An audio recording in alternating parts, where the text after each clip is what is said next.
자, 조성현의 과학 토픽 이어갑니다. 과학 스토리텔러 웹진 인저리 타임의 조성현 대표 모셨습니다. 대표님 어서 오세요. 네, 안녕하세요. 네. 자, 날씨가 한결 따뜻해졌습니다. 비가 오락오락하면서 이 봄을 재촉하고 있는데 부산에서는 벌써 지지난주 매화가 폈더라고요. 꽃구경을 빨리 갈 수 있는 건 좋은데 이 지구 온난화의 영향인 것 같아서 한편으론 찜찜하고 걱정도 되곤 합니다. 그런데 오늘 주제가 이 기후 변화에 의한 인류 종말 시나리오예요. 어떤 내용입니까? 예. 봄이 오는데 좀 무거운 주제죠. 네. 그래도 좀 경각심을 지금 가져야 할 때라 이런 주제를 한번 가져와 봤습니다. 직접적인 이유는 지난 해가 지구 역사상 가장 더웠던 해다. 이런 보도가 있었고 네. 최근에 이제 2024년 들어서 관련 또 분석 기사도 들어 많이 나오거든요. 그 보니까 사실 이제 심각한데 지금 현재 특히 국내에는 별 감각이 없는 것 같아요. 반응이 없어요. 이게 심각한데 비해서. 네. 그래서 제가 보니까 이런 기후 변화에 의한 이제 인류 종말 시나리오가 있더라고요. 네. 시나리오인데 어떤 조치를 취하지 않을 경우라는 전제죠. 그만큼 좀 심각성을 주는 건데 그래서 정말 경각심을 가져야 한다. 그래서 그냥 여러 말 하는 것보다 인류 종말 시나리오를 보면 더 가지지 않을까 이렇게 해서 가져왔습니다. 자, 역사상 가장 더운 한 해의 연장선이겠죠. 올 겨울도 이례적으로 포근한 날씨가 이어졌는데 제주도에서는 이미 1월 말에 매화가 만개했다고 하더라고요. 확실히 뭔가 잘못 돌아가고 있습니다. 자, 그냥 멍하고 있을 때가 아니죠. 하나씩 짚어봅니다. 먼저 지난해 평균 기온이 사상 최고를 기록했다 이렇게 말씀해 주셨는데 지금 상황이 어떤지부터 정확하게 알고 시작할까요? 그 유럽 연합의 기후 변화 서비스가 있는데 이름이 코페르니쿠스입니다. 코페르니쿠스가 발표한 최근 기후 보고서에 따르면 그 2023년 기온은 이 데이터가 작성 이래 가장 높습니다. 데이터는 1850년인데요. 네. 이 일에 가장 높았는데 그 요 이전에 높을 때는 2016년이었습니다. 그래요? 예. 2013년 지구 평균 기온은 14.98도였고요. 이건 2016년 14.81도에 비해서 1.7도 이제 높은 수준인데요. 이게 이제 지금 평균 기온이 얼마다 보다는 산업화 이전보다 얼마나 올랐느냐 이거 이제 많이 중시하거든요. 이게 어느 정도 수치냐면은 1.48도 높은 수치입니다. 평균적으로는 1.48도인데 2023년을 월별로 12개를 보면 그 절반 정도 원래에서 1.5도를 넘어섰고요. 예. 그다음에 2도 이상 평균 기온이 2도 이상 높은 것도 이틀 됐다 하거든요. 11월이 좀 높았는데 그중에 이틀은 2도 이상 높았다는 거예요. 그래서 전문가들은 이 코페르니쿠스 부국장은 아마 이 온도는 지난 지구 역사상 10만 년 내 가장 평균 기온이 높았던 해다. 근데 더 문제는 내년에 더 높을 가능성이 있다. 온도가. 네. 그래서 더욱 심각한 겁니다. 그러니까 지구온난화가 갈수록 심각해진다 이 말씀인데 일각에선 그래봤자 겨우 1, 2도 아니냐.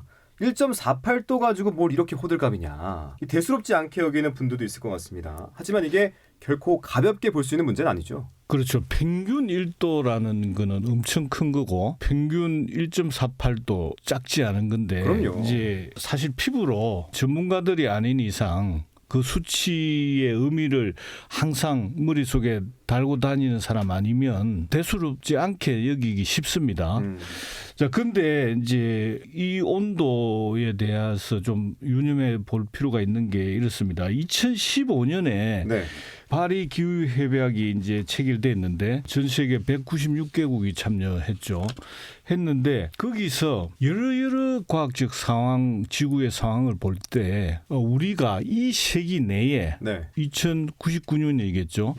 2099년 내에 2도를 넘지 말자. 2099년까지. 예, 그러니까 말자. 그 온도 상승 폭이 기준이 어디냐면은 이제 산업화 이전. 지금 인간에 의한 온도 상승이니까 그 산업화의 영향, 주로 화석 연료를 많이 사용하기 때문이다. 이게 거의 과학적으로 증명이 됐거든요. 네. 그 2도 이상 높이지 말자. 가능하면 1.5도 선에서 막자. 네. 이게 이제 전 세계 각국이 협약으로 합의한 사항이거든요. 네. 그런데 거기에 나오는 1.5도란 말이죠. 이 세기 내에 1.5도인데 벌써 작년에는 1.48도까지 올라갔다. 만약에 이게 내년에도 이렇게 된다면은 정말 심각한 문제거든요. 네. 근데 날씨라는 거는 올라갔다 내려갔다 하는 진동폭이 있는데 네. 그러나 주가처럼 진동폭이 있지만 쭉 올라가는 상승세가 있고 하강세가 있잖아요. 네. 이게 만약에 내려오지 않고 또 올라간다면은 정말 위험한 신호다 볼 수 있는 수치인데요. 네. 2023년에 이제 발표된 IPCC의 보고서에 의하면 2023년에 나왔기 때문에 2020년까지 그 5년간 연구를 종합한 거거든요.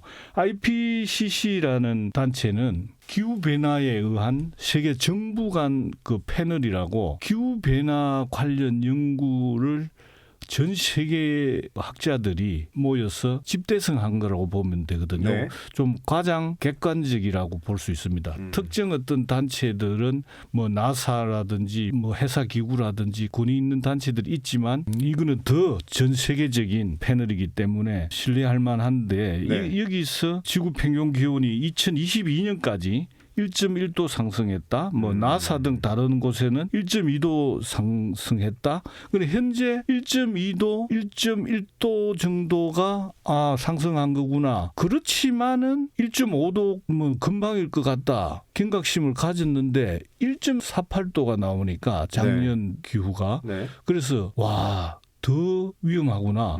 한계치에 이렇게 빠른 속도로 치달았는구나. 이런 이제 경각심을 가지게 된 거죠. 그러면 올라도 아무런 뭐 영향이 없으면 문제가 안 되겠죠. 그런데 기후가 올라가면 문제가 생긴다는 것은 여러 가지 데이터로 지금 과학적으로 확인돼 있는 상황이거든요. 네. 간단히 얘기하면 보통 이거 누구도 부인하기 힘든 사실인데 0.5도 상승할 때마다 네. 예를 들면 열대성 극한 날씨가 생기고 강우량이 엄청 많은 날씨들이 생기고 그에 비해서 또 반대로 지역적 가뭄이 창궐한다. 이런 심각한 현상이 나타난다는 것은 네. 자명하다는 얘기입니다. 그래서 이게 조금씩 올라갈 때마다 네. 지구 환경이 엄청 악화된다는 얘기죠. 그래서 펜실베니아대 미국 지속 가능 센터에 있는 이제 마이클 맨이라는 연구원이 이렇게 얘기했는데 아주 좀 비유적인 표현이라서 네. 소개하면 현재 1.2도 상승 그러니까 산업화 이전에 비해서 1.5도 높은 요 정도 상태 온난화는 너무 과한 것이다. 이미 파괴적인 결과를 우리가 목격하고 있다. 지금 현재 2022년, 23년에 기후 온난화로 인한 여러 가지 전 세계적인 홍수, 가뭄 뭐 이런 사례들은 이루 말할 수 없이 많이 열거할 수 있습니다. 네. 이제 1.5도는 나쁠 것이고 2도는 정말 나쁠 것이며 네. 3도는 아마 문명의 파괴일 것이다. 문명의 종말일 것이다. 이렇게 말했어요. 3도면 지금부터로 이제 1.5도 남은 거잖아요. 네. 3도의 의미가 인류 문명의 종말을 언급해 주셨는데 구체적으로 어떤 일이 일어날지 연구를 하는 분도 따로 있다고요. 그렇습니다. 많은 곳에서 이제 지구 온난화가 계속되면 인류가 파멸할 것이다. 뭐 네. 이런 얘기를 많이 하는데 지금 인류 종말에 대해서 체계적으로 지금 연구하는 곳이 제가 얼마 전에 발견했는데 스탠포드 대학 아시죠? 네, 알죠. 여기서 실존하는 위험에 선제적으로 대응하자 이런 뜻의 스탠포드 실존 위험 이니셔티브 약자로는 SERI 셀이라고 하는데 여기서 인류 종말 시나리오를 지금 만들었고 지금 연구 중에 있습니다. 네. 그래서 그 보면 사이트에 보면 이제 설명도 있고 그 유튜브로 그 상황을 나레티브도 해주고 있어요. 그래요? 그 지금 셀이 치시면 아마 찾아가 볼 수 있을 겁니다. 네. 여기서 이제 어떤 얘기를 하냐면은 여기의 목적은 셀이가 말하기를 인류의 멸종 위험에 대해 더 잘 이해하고 이에 대비하고 또 이를 피하거나 완화하는데 필요한 전략을 개발하기 위함이라고 이제 셀이 측이 밝히고 있거든요. 네. 그러니까 인류의 생존과 번영을 위해서 이런 게 이제 필요하다는 거죠. 그런데 인류 종말 시나리오 연구는 기후 재앙뿐 아니라 여기서 소개하고 있는 거는 성장의 붕괴. 이제 이게 다 맞물려 있는 겁니다. 그다음 3차 대전, 세계 3차 대전, 폭주하는 AI. 와. 그다음에 야생에서의 합성 생물학 이런 것들이 종말의 어떤 원인이 된다는 거죠. 이 그 외에도 여러 가지 있을 수 있겠지만은 네네. 지금 현재 문제가 되고 있는 나름의 판단으로 5가지를 나름 이렇게 그 원인을 중심으로 지금 파악을 하고 있습니다. 근데 이게 개별적인 게 아니라 다 맞물려 있다는 거죠. 그렇죠. 이제 네. 그래서 이렇게 연구하는 이유도 개별적으로만 했을 때 파괴적인 어떤 시스템의 경로가 뭔지 잘 모를 수가 있다는 거, 놓칠 수가 있다는 거죠. 그러니까 네. 경로는 여러 가지가 있을 수 있는데 하나만 하면 그 경로 중에 여러 가지를 놓칠 수가 있다. 그래서 그런 경로를 정확하게 좀 복합적으로 파악하기 위해서 이렇게 한다는 거고요. 네. 그렇습니다. 예. 인류 종말 시나리오라고 하니까 영화에서 봤던 여러 장면들이 이렇게 머릿속을 이렇게 스쳐 지나가는데 과학자들이 예견한 문명의 종말 어떤 모습인지 궁금합니다. 내용을 좀 더 살펴볼까요? 스탠포드 대학의 기후 재앙에 의한 인류 종말 시나리오의 핵심 줄거리를 보면 네. 이렇습니다. 이제 산업 시대부터 그 산업혁명 한 1850년부터 주로 이야기하거든요. 그때부터 지금까지 그리고 특히 저번에 인류세라는 말 들었잖아요. 그렇죠. 예. 인류세, 인류의 시대. 인류의 시대는 1950년을 부터라고 보거든요. 네. 그때부터 특히 인간이 지구 환경에 영향을 많이 미쳤다는 거거든요. 이때의 인간이 유발한 기후 변화가 네. 어떤 기아, 뭐 극한 날씨, 전쟁, 질병 이런 것들을 강화하는 칵테일. 칵테일이라는 거는 이렇게 섞은 거잖아요. 섞은 그 거죠. 혼합체. 네. 이런 것들을 강화하는 혼합체를 만들어냈다. 그러니까 인류세에 딱 기후 변화뿐 아니라 기후 변화가 있고 네. 이 기후 변화가 또 요인이 돼서 극한 날씨, 또 가뭄 때문에 기아, 또 이로 인해서 서로 이제 나중에 이제 뺏고 뺏기는 전쟁 같은 게 전쟁까지. 국지전 뭐 이런 게 일어날 수 있고 그다음에 전쟁, 질병 뭐 이런 거는 흔히 제대로 뭐 시스템이 망가지면 질병은 많이 그럼요. 퍼지잖아요. 다 연결돼 있죠. 이런 것들을 강화하는 칵테일을 만든다. 그다음에 이제 이런 변화가 2050년대부터는 아주 가속된다. 가속된다. 2050년이 뭐 불과 26년 남았죠. 그렇죠. 이게 가속화되면서 나타나는 현상이 네. 두 가지인데 하나는 생물 다양성 감소, 그다음에 인구 감소입니다. 생물 다양성 감소는 토지가 제대로 개간되지도 않고 불량한 토지, 오염물들이 범벅이 됐다든지 이런 네. 이제 불량한 토지, 그다음에 포식자, 생물종이 이제 많이 사라지니까 네. 이런 것들에 의한 연쇄 효과로 인해서 1850년 지금부터 한 200년 전에 비해 가지고 2040년 되면은 생물 다양성이 30%가 감소하고 그렇구나. 2050년이면 50%가 감소합니다. 네. 예, 생물들이 사라진다는 거죠. 와, 절반이 사라지네요. 예. 이로 인해 2065년 되면은 네. 지구는 깨끗한 물과 식량이 완전 부족. 그럼 41년 정도 후잖아요, 이게. 그렇죠. 그럼 그때 되면 깨끗한 물을 마실 수 사라지고 없고 예. 식량도 부족한 상태가 부족한 된다. 상태가 되는 거죠. 따라서 이제 인구도 당연히 감소하겠죠. 네. 그때 2065년의 인구는 2025년 인구의 20%로 감소합니다. 20%가 감소되는 게 아니라 20%밖에 네. 안 남는다고요? 그렇죠. 그래요. 인구가 이렇게 빠르게 준다는 거예요. 와, 굉장히 충격적이네요. 예. 이와 함께 이렇게 되면은 아까 식량 부족, 뭐 물 부족, 뭐 이렇게 되면은 국지전 작은 전쟁이 나중에 큰 전쟁, 전쟁까지 이어질 수 있다. 양대국의 핵 전쟁이 일어날 네. 수 있다. 그게 3차 전쟁인데 이 부분은 이제 핵심이 기후 재앙에 의한 인류 종말이고 이거는 3차 전쟁에 의한 인류 종말인데 네. 이 상호 이제 연관돼 있는 거죠. 이런 게. 그래서 결국은 전쟁 이후에는 글로벌 제도 이런 것들이 완전히 파괴되고 인류 문명이 종말을 맞는다 이런 얘기거든요.